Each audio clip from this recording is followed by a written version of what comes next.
Hello dear students, मैं विजय साग स्वागत आप सभी का आपके अपने YouTube channel VGA creative classes में।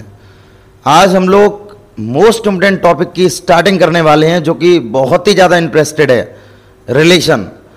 अब रिलेशन को हम लोग डीप पढ़ेंगे बिल्कुल, जिससे मतलब जो भी डाउट होगा सब शुरुआत से क्लियर होता चला जाएगा। ठीक है, तो शुरुआत करते हैं रिलेशन की। देखो, रिलेशन होता क्या है, हम इसको मैथमेटिकल वे से एंड थ्योरेटिकल वे से दोनों तरीके से इसको एक्सप्लेन करेंगे। पहले तो रिलेशन को समझते हैं, और रिलेशन को हम समझते हैं सबसे पहले एरो डायग्राम से। ध्यान देना, हमारे पास एक सेट है, एक डोमेन का सेट होता है और एक कोडोमेन का सेट होता है। जैसे ये अगर हम इसको x मान लें तो ये y बराबर fx होता है। ठीक है, ये 1 2 3 4 5 इस तरीके से A B C D और E, इनको आपस में ज्वाइन कर दो इस तरीके से। एरो डायग्राम से एकदम क्लियर हो जाएगा कि एक्चुअल में रिलेशन होता क्या है। ठीक है, लेकिन एरो डायग्राम को बहुत अच्छे से समझना। अब इसी तरीके से एक दूसरा एग्जांपल हम यहां पर लेते हैं, 1 2 3 4, और इधर हमने यहां पर लिखा है A B C D और E, मतलब 1 की इमेज ए है, 1 की इमेज बी भी है, 1 की इमेज सी है, 2 की इमेज डी है, 3 की इमेज ई है, या हम बोलें 4 की इमेज भी ई है।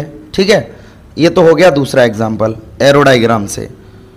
एरो डायग्राम से एग्जैक्ट पता लगेगा कि एक्चुअल मीनिंग रिलेशन का होता क्या है। इसी तरीके से हम एक बार तीसरे एरो डायग्राम पर नजर डालते हैं। जो समझाना चाह रहे हैं वो यहां से क्लियर होगा। सभी पहले ध्यान देना, 1 2 3 4 A B C और D, इसको इससे ज्वाइन कर दो, इसको इससे ज्वाइन कर दो, इसको इससे ज्वाइन कर दो। ठीक है, ये हमारा है x और ये है y is equal to F X. देखो ध्यान देना सभी, पहले रिलेशन का मतलब क्या होता है। रिलेशन का पहला मीनिंग तो ये है कि जितने एलिमेंट्स हमारे डोमेन में प्रेजेंट हों, मतलब पहले वाले सेट को हम बोलते हैं डोमेन, और ये वाला जो सेट होता है ये होती है हमारी कोडोमेन। क्लियर है कभी, और इसको हम डोमेन को ही हम क्या बोलते हैं, प्री इमेज। सभी ध्यान देना, जब हम आगे डिस्कशन करेंगे प्री इमेज के बारे में, तो प्री इमेज क्या है, डोमेन के जितने एलिमेंट्स होते हैं वो प्री इमेज होती है। अब इसी तरीका से हम यहां पर बात करेंगे इमेज की, और इमेज कोडोमेन नहीं है, मतलब कोडोमेन को हम इमेज नहीं बोल सकते हैं। इमेज क्या है, इमेज है हमारी रेंज, मतलब जो रेंज के एलिमेंट्स होंगे उनको हम इमेज बोल सकते हैं। ठीक है, ये क्लियर हुआ सभी को कि डोमेन क्या होती है, प्री इमेज क्या होती है, और कोडोमेन क्या है, इमेज क्या है, और रेंज क्या है। रेंज को ही हम इमेज बोलते हैं, जितने एलिमेंट्स हमारे रेंज के होते हैं वही हमारे क्या होते हैं, वही उसको ही हम इमेज बोलेंगे। ठीक है, तो रिलेशन होने के लिए जरूरी क्या है, ये थ्योरेटिकल वे से भी मैं समझा रहा हूं। अभी हम तुम्हें एक मैथमेटिकल कंडीशन भी बताएंगे रिलेशन की। तो जितने एलिमेंट्स हमारे पास डोमेन में हैं उन सभी की इमेज होनी चाहिए। अब हमने ये नहीं बोला कि डिफरेंट हो, जैसे पहला एग्जांपल जो हमने दिया है वो 1 की इमेज ए है, 2 की इमेज बी है, 3 की इमेज सी है, 4 की इमेज डी एंड 5 की इमेज ई है। तो ये सारी की सारी इमेजेस डिफरेंट हैं, मतलब हर एक एलिमेंट की डिफरेंट इमेज है। लेकिन ये रिलेशन ये नहीं कहता है कि हर एक एलिमेंट्स की इमेज डिफरेंट हो। अब जैसे दूसरे एग्जांपल पर पहुंचो, 1 2 3 4, मतलब हमने क्या बताया था, डोमेन के जितने एलिमेंट्स हैं उन सभी की इमेज होनी चाहिए। तो देखो इन सभी की इमेज है, चाहे वो सेम हो चाहे डिफरेंट हो, उससे कोई मतलब नहीं, केवल इमेज होनी चाहिए। अगर हम तीसरे वाले एग्जांपल की बात करें तो डोमेन के पास जितने भी एलिमेंट्स हैं इन सभी की इमेज नहीं है। 4 एक ऐसा एलिमेंट है जिसकी कोई भी इमेज नहीं है, नो इमेज। तो यहां पर जब इसकी कोई इमेज नहीं है तो इसका मतलब क्या है, it does not belongs to relation, it does not belongs to relation. तो ये रिलेशन में बिलोंग नहीं करेगा। फिर ये ध्यान रखना सभी, ये रिलेशन में लाई नहीं कर सकता है। मतलब रिलेशन की इसेंशियल कंडीशन क्या है, रिलेशन की डेफिनेशन अगर हम लिखना चाहें यहां पर, तो every elements of domain, every elements of domain in domain, ठीक है, हैव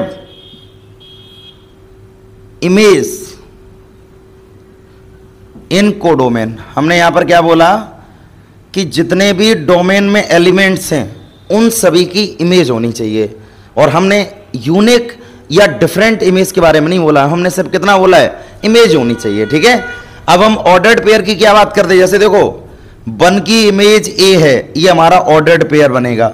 1 की इमेज ए है, या तुम यहां पर ये भी लिख सकते हो कि जो 2 की इमेज है वो बी है। तो जिसमें जो पहला वाला जो एलिमेंट्स है, जैसे अगर हम इसको सेट ए मान लें और इसको सेट बी मान लें, तो first elements of ordered pair is always belongs to set first, यानी कि ए सेट, जिसको हम बोलेंगे सेट ऑफ डोमेन। इसी तरीका से जो दूसरा एलिमेंट होगा वो किस में बिलोंग करेगा, बी में बिलोंग करेगा। समझ में आ रहा है? अब जैसे यहां पर कोई ऐसा एलिमेंट आ जाए जो बी के अंदर नहीं है, तब भी वो हमारी इमेज नहीं हो सकती है। क्लियर है? तो रिलेशन परफेक्टली क्लियर हुआ यहां से कि रिलेशन होता क्या है कि जितने भी डोमेन में एलिमेंट्स हैं उनकी इमेज होनी चाहिए। ये जरूरी नहीं है कि वो सेम हो या डिफरेंट हो, but every elements of domain have a image. तो अभी हमने थ्योरेटिकल तरीके से with the help of arrow diagram हमने ये समझा था कि रिलेशन क्या होता है।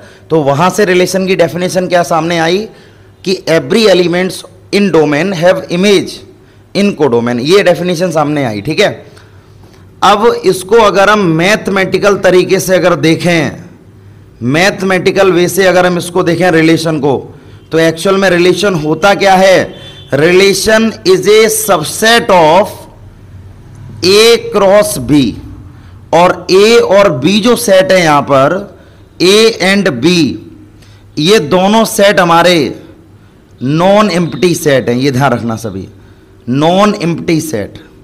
क्लियर है? जो रिलेशन है, क्या रिलेशन क्या होता है, रिलेशन किसी भी दो सेट के कार्टेशियन प्रोडक्ट के बराबर होता है। जैसे अगर हम तुम्हें एक एग्जांपल यहां पर समझाएं, जैसे हमने एक एग्जांपल दिया कि ए हमारे पास है 1,2 एंड बी हमारे पास है a, b, ये हमें दे दिया गया। क्लियर है? अब क्वेश्चन में जैसे हमसे ये बोला जाए, मुझे ये बताओ रिलेशन क्या होगा, तो relation is a subset of, मतलब subset of Cartesian product of A and B. तो अगर मैं यहां से ए और बी निकाल लें, ए और बी, तो ए और बी क्या होता है, देखो मल्टीप्लाइंग का करो, 1 का रिलेशन पहले हम ए के साथ करेंगे, 1 का रिलेशन फिर हम बी के साथ करेंगे, 2 का रिलेशन हम ए के साथ करेंगे एंड 2 का रिलेशन हम बी के साथ करेंगे। तो ये हमारा रिलेशन रहेगा, ये हमारा रिलेशन है। हम अगर रिलेशन को कैलकुलेट करेंगे तो कैलकुलेट करने का तरीका ये होता है, जो रिलेशन है वो सबसेट किसका होता है, ए क्रॉस बी का। क्लियर है?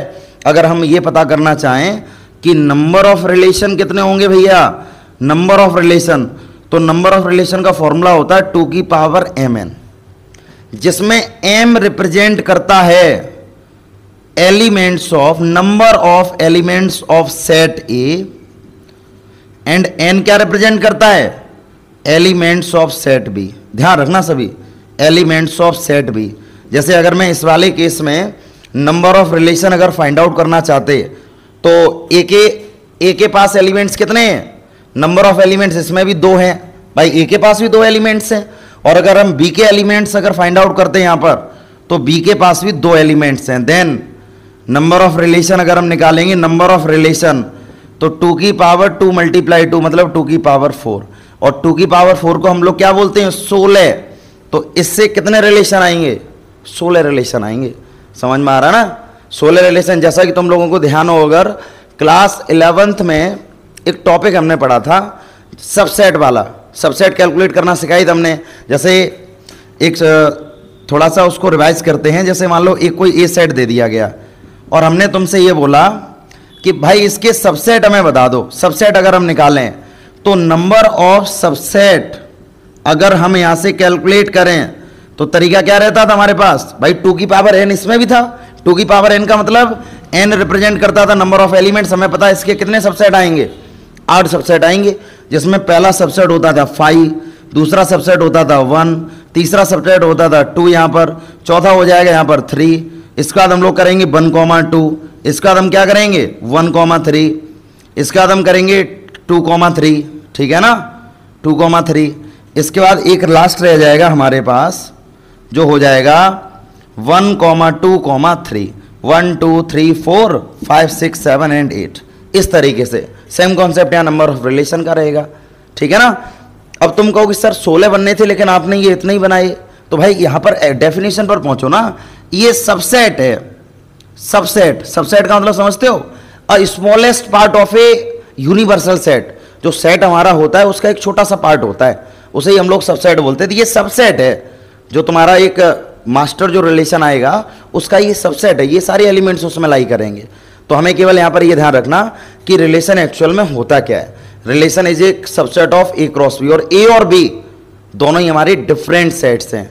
और मुझे नंबर ऑफ रिलेशंस अगर कैलकुलेट करने होंगे तो 2 की पावर mn। कभी कभार क्या होता है, एक आध 2 नंबर में क्वेश्चन आ जाता है MCQ में, हमसे पूछा जाता है calculate the number of relations, तो हम वहां पर फॉर्मूला ये वाला लगा देंगे 2 की power mn। m represents the elements of set A and n represents the elements of B. तो अभी हमने समझा था रिलेशन की मैथमेटिकल कंडीशन क्या होती है। तो बताया था रिलेशन जो होता है, relation is a subset of A cross B. A cross B मतलब कार्टेशियन प्रोडक्ट, क्लियर है। तो ये तो बेसिक डेफिनेशन थी रिलेशन की, बट क्लास 12th में हम क्या पढ़ेंगे, क्लास 12th में हम पढ़ेंगे रिलेशन। देखो relation on a set, on a set. A set का मतलब समझ रहे हो, केवल एक सेट पर ही हम रिलेशन को डिफाइन करेंगे क्लास 12th में। तो हमने क्या लिखा यहां पर, रिलेशन जो है वो मतलब ए क्रॉस ए होने वाला है, जिसमें ए कोई भी हमारा ए जो है वो नॉन एम्प्टी सेट है, क्लियर है। अब इसको अच्छे से समझना सभी। अब कहानी स्टार्ट हो रही धीरे धीरे, क्योंकि अब यही वो टॉपिक है जिससे हमें बहुत ज़्यादा क्वेश्चंस एग्जाम में सॉल्व करने को मिलेंगे। तो relation on a set, R is a subset of A cross A. तो इसमें अगर हम नंबर ऑफ रिलेशंस अगर निकालेंगे तो नंबर ऑफ रिलेशंस का जो फॉर्मूला रहेगा यहाँ पर, वो फॉर्मूला हो जाएगा मतलब 2 की पावर n स्क्वायर, क्लियर है। mn मतलब m और n दोनों सेम हो गए तो n स्क्वायर हो जाएगा, जिसमें n रिप्रेजेंट्स करेगा number of elements of set ए। ये ध्यान देना सभी। अब चीज़ें भाई हैं, मतलब जो शुरुआत में हमने तुम्हें समझाई थी उनको मर्ज करते जा रहे हैं, यहाँ पर चीज़ें क्लियर हो, सभी क्लियर हो जाएंगी। अब देखो बेसिक क्या है इसका, बेसिक इसका ये है, जैसे मान लो कोई भी एक रिलेशन हमें दे दिया गया, मैं अपनी तरफ से लिख रहा हूं यहां पर, जैसे 1,3, 1,4, 2,3 एंड 2,4, ये चलो हमने लिख दिए, क्लियर है। अब हम तुमसे अगर यहां पर ये बोलें क्या 1,5 इसके अंदर बिलोंग करेगा, तो ये नॉट बिलोंग्स टू आर। और तुम्हें ये पता है जो बिलोंग का साइन जो होता है ये हम लोग लगाते हैं एलिमेंट्स के सामने। क्लास 11th याद करो, जो बिलोंग का साइन होता है वो एलिमेंट्स के सामने आता है, और सबसेट का साइन आता है वो सबसेट होता हुआ आता है साइन उसका, ठीक है। एक तो पैटर्न इसका ये है कि हम ये भी लिख सकते हैं कि 1,5 नॉट बिलोंग्स टू आर। और दूसरा पैटर्न क्या है इसका, दूसरा पैटर्न ये तुम लिख सकते हो A not related to B, 1 not related to 5, मतलब 1 का रिलेशन 5 के साथ नहीं है, मतलब आर को हम खत्म कर देंगे। अब इसी तरीका से जैसे अगर हम लिखते हैं यहां पर 1,4 बिलोंग्स टू आर, तो इसका मतलब इसको हम लिख सकते हैं 1 रिलेटेड टू 4, जो 1 का रिलेशन है वो 4 के साथ है, जो कि हमें यहां पर गिवन है। तो ये कुछ बेसिक कंडीशंस हैं जो हमें रिप्रेजेंट वहां पर करनी पड़ेंगी जब भी हम क्वेश्चंस को सॉल्व करेंगे, ठीक है। तो ये फिलहाल था रिलेशन ऑन ए सेट। अब हम इसके टाइप्स के बारे में बात करने वाले हैं, टाइप्स ऑफ रिलेशन। दो टाइप्स ऑफ रिलेशन होते क्या हैं सभी ध्यान देना। पहला टाइप है यहां पर नल या वॉइड रिलेशन, या तो हम इसको नल रिलेशन बोलें या तो हम इसको वॉइड रिलेशन बोलें, सभी ध्यान देना। अरे भाई एम्प्टी रिलेशन भी बोल सकते हो, नल की जगह पर क्या लिख सकते हो, एम्प्टी। तुम्हें ध्यान हो तीनों का मतलब सेम रहता है। सेट जो हमने पढ़े थे ना, null set, empty set, void set, मतलब ऐसा सेट जिसके अंदर कोई भी एलिमेंट नहीं आते हो। तो चलो पहले एग्जांपल बता रहे हैं, फिर हम डेफिनेशन से डिस्कस करेंगे इसको। जैसे हमने क्या एग्जांपल यहां पर लिया, हमने लगा यहां पर a, b, सही से ध्यान देना सभी बोर्ड पर अच्छे से, a, b, जिसमें हमने यहां पर ये लिखा कि a, b both belongs to natural number और a प्लस बी बराबर हमने दे दिया 1 यहां पर। ये है, ये इस वाली फॉर्म को हम सेट विल्डर फॉर्म बोलते हैं। और सेट विल्डर फॉर्म पढ़ी होगी 11th में, जो फॉर्म रोस्टर फॉर्म को डिफाइन कर रही हो उसको हम लोग क्या बोलते हैं, सेट विल्डर फॉर्म। अब अगर हम इसकी रोस्टर फॉर्म लिखना चाहें, जैसे रोस्टर फॉर्म अगर हम इसकी लिखें यहां पर, तो रोस्टर फॉर्म तुम देखना सभी, पहले तो तुम तरीका देखो। ए और बी की वैल्यू, ए कॉमा बी का मतलब समझते हो, ये ऑर्डर्ड पेयर को देखा करो सबसे पहले। जैसे यहां पर ए कॉमा बी लिखा हुआ है, तो ए हमारी डोमेन है, और डोमेन हम उसको बोलते हैं जो वैल्यू हम अपनी तरफ से पुट करते हैं। समझ में आ रहा है या नहीं आ रहा है? ए हमारी डोमेन है, और इस डोमेन को हम अपनी तरफ से पुट करते हैं, देन हमें रेंज मिलती है। तो ये वैल्यू अपनी तरफ से पुट करो। जैसे अगर यहां पर हम उल्टा कर देते, जैसे हम बी कॉमा ए लिख देते, तो इस समय बी हमारी क्या हो जाती है, अब डोमेन, और ए हमारी हो जाती रेंज। क्लियर है? तो कभी भी रेंज हम पुट नहीं करेंगे, हम हमेशा पुट करेंगे डोमेन। तो अब ए और बी, तो ए हमारी डोमेन है, मतलब डोमेन जब तुम पुट करोगे तभी तो हमें रेंज मिलेगी। तो अब अगर हम डोमेन की वैल्यू अपनी तरफ से रखें तो क्या क्या वैल्यू रख सकते हैं? तो हमने देखा यहां पर A comma B both belongs to N, दोनों ही नेचुरल नंबर को बिलोंग कर रहे हैं। तो ए की वैल्यू रखो या बी की वैल्यू मिले हमें, वो दोनों नेचुरल नंबर होनी चाहिए। तो तुम इसका मतलब ए की वैल्यू क्या क्या रख सकते हो? ए की वैल्यू भाई तुम 1 रख सकते हो, 2 रख सकते हो, 3 रख सकते हो, 4 रख सकते हो, इस तरीका से। लेकिन वैल्यू तो यही रख पाओगे, क्योंकि तुम्हें पता है ये सभी हमारे नेचुरल नंबर होते हैं। अब समझो, हम अगर ए की वैल्यू, हमारे पास कंडीशन है कि ए प्लस बी बराबर 1। अब अगर तुम ए की वैल्यू अपनी तरफ से यहां 1 रख दो, तो 1 से 1 खत्म हो गया, तो बी बराबर क्या आएगा, 0। तो मतलब हमने लिखा 1,0। तो मुझे ये बताओ, 1 तो नेचुरल नंबर होता है क्या, 0 हमारा नेचुरल नंबर होता है? और बी भी बिलोंग किसको कर रहा है, नेचुरल को। भाई हमें 2 कंडीशन देखनी है, एक तो जो कंडीशन हमें वहां पर गिवन है, और दूसरी जो हमें एसेंशियल कंडीशन वहां दे दी गई हो। क्लियर है? तो इसका मतलब है ए और बी दोनों ही नेचुरल नंबर को बिलोंग करने चाहिए।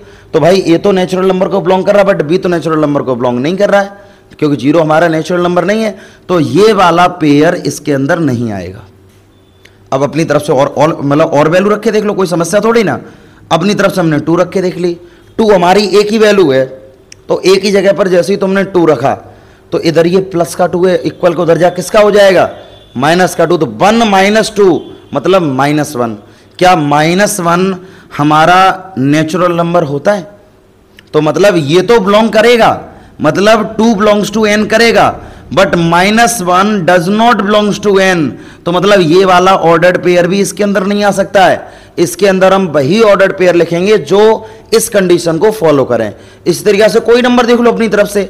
इनफैक्टली अगर तुम यहां पर 8 रखोगे, 8, तो यहां प्लस का 8 रखोगे, उधर जाके किसका हो जाएगा, माइनस का 8। तो 1 - 8 मतलब -7, और -7 हमारा नेचुरल नंबर नहीं होता है।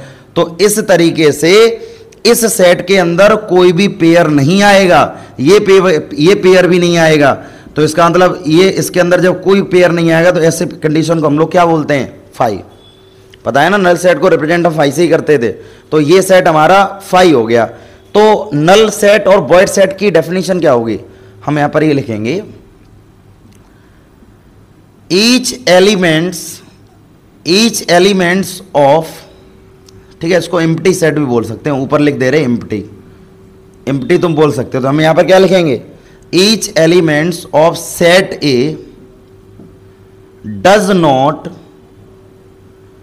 Not related to every elements of A. अब ए हमने यहां पर क्यों लिखा, क्योंकि हमने बोला है तुमसे रिलेशन केवल हम एक सेट से डिफाइन कर रहे हैं।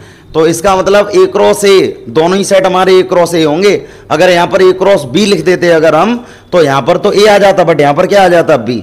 लेकिन एक ही सेट से डिफाइन कर रहे हैं। क्लियर है? तो अभी हम लोगों ने क्लियर किया था कि नल रिलेशन, एम्प्टी रिलेशन या वॉइड रिलेशन क्या होता है। मतलब जिस सेट के अंदर कोई भी एलिमेंट प्रेजेंट ना हो, वो हमारा एम्प्टी रिलेशन होता है, जिसको हम फाई से रिप्रेजेंट करते हैं। सेकंड पार्ट हमारा आता है आइडेंटिटी रिलेशन। हमने आई ए क्यों लिखा है, आई तो रिप्रेजेंट कर रहा है आइडेंटिटी को, और ए का क्या मतलब है, ए का मतलब है कि हमने बोला था ना शुरुआत में ही कि रिलेशन ऑन ए सेट, एक सेट से रिलेशन को डिफाइन कर रहे हैं, इसलिए यहां पर आइए आ गया। तो देखो यहां से आइडेंटिटी की कंडीशन क्या होती है, सभी कंडीशन पर पहले ध्यान देना। कंडीशन ऑफ आइडेंटिटी रिलेशन, तो हम यहां पर ये लिखेंगे कि R is equal to A comma A, ठीक है भाई, जिसमें कंडीशन डायरेक्टली ये है कि जो आई ए क्या होगा, जिसमें डायरेक्टली हम लिख सकते हैं यहां पर कि A comma A belongs to set, जो भी हमें सेट दे रखा होगा या जो भी हम यहां रिलेशन की बात करें, ये रिलेशन में लाई करेगा, ठीक है ना। और हर एक वैल्यू के लिए, मतलब ए फॉर ऑल जो गिवन सेट हमें दिया जाएगा उसके लिए, ये कंडीशन हमारी आइडेंटिटी रिलेशन की होती है। मतलब इसके अंदर डबलेट्स एलिमेंट्स आते हैं, all the doublets elements, all the doublets elements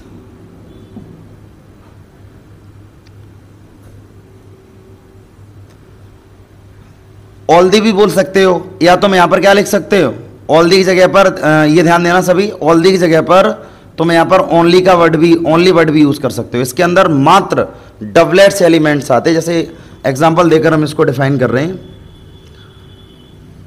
हमने एक सेट यहां पर लेट किया, जैसे एक सेट है हमारे पास 1 2 3, तो हम तुमसे बोले भाई आइडेंटिटी रिलेशन हमें बता दो इसका, तो तुम्हारा आंसर होगा 1, 1 2, 2, ठीक है, 2, 2 and 3, 3।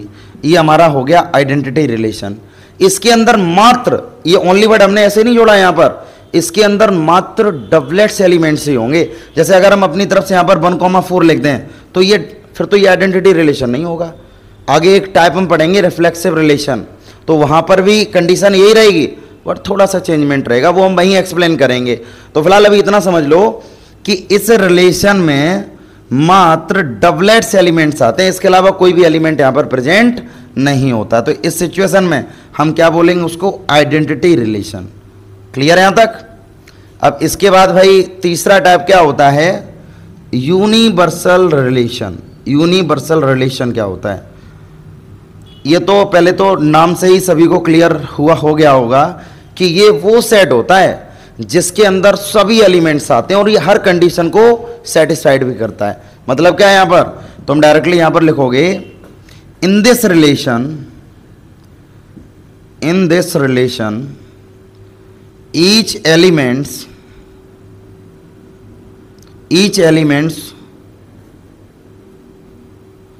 in a related to every elements of A।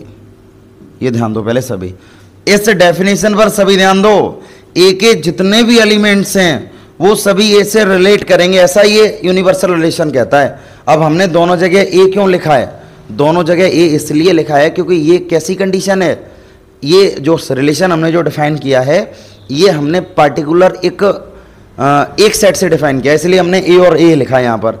क्योंकि अगर हम, जैसे हमने बोला था ना तुमसे कि रिलेशन ऑन ए सेट, तो हमने बोला था सबसेट ऑफ ए क्रॉस ए, क्योंकि जब हम रिलेशन को मात्र एक सेट से डिफाइन करते हैं तो रिलेशन का एक्चुअल मीनिंग ये रहता है। तो वहां पर डोमेन और कोडोमेन दोनों के सेट हमारे सेम होंगे। ये वाला जो सेट है ना, ये वाला सेट हमारा डोमेन का होता है और ये वाला सेट हमारा किसका होता है भाई, कोडोमेन का। तो दोनों जगह हमने ए क्यों लिखा, क्योंकि रिलेशन किससे डिफाइन कर रहे हैं हम, ए क्रॉस ए से, इसलिए दोनों जगह हम ए कॉमा ए ही लिखेंगे। क्लियर है। अब भाई नेक्स्ट वीडियो में हम पढ़ने वाले हैं स्पेशल टाइप ऑफ रिलेशन, जो कि एग्जाम पर्पस से मोस्ट इंपोर्टेंट है। स्पेशल टाइप ऑफ रिलेशन में पहला टाइप हमारा आएगा रिफ्लेक्सिव, जैसा कि अभी हमने थोड़ी देर पहले इसके बारे में डिस्कशन किया था। और इन्हीं 3 रिलेशन को अच्छे से हमें पढ़ना है, इसलिए इनको सेकंड लेक्चर में हम कवर करेंगे, जिससे किसी भी स्टूडेंट को कोई डाउट ना रहे, क्योंकि डाउट अगर होगा तो एग्जाम में अच्छे से नहीं क्लियर कर पाएंगे हम। ठीक है, तो स्पेशल टाइप ऑफ रिलेशन हमारे 3 रिलेशन होते हैं। पहला होता है रिफ्लेक्सिव रिलेशन, दूसरा होता है सिमेट्रिक रिलेशन एंड तीसरा होता है ट्रांजिटिव रिलेशन। अभी तक इस वीडियो में किसी भी स्टूडेंट को कोई भी डाउट अगर होता है, जितना इस लेक्चर में हमने पढ़ाया है, तो कमेंट करके हमें ज़रूर बताएं। मिलते हैं नेक्स्ट वीडियो।